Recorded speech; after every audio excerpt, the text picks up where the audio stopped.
Hello મિત્રો, જોઈ શકો છો તમે પંપ ભરીએ છીએ અમે. દવા છાંટવાની તૈયારી કરીએ છીએ.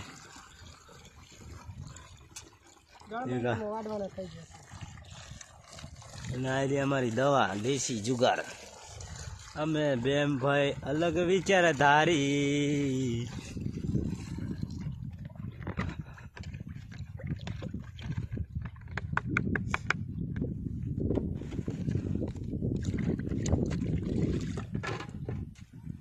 આટલું ભરીને નાખી દેવાનું, ઢોકી નાખવાનું.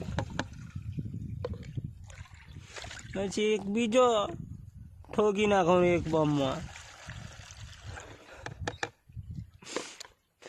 પછી એમાં પાણી નાખી દેવાનું.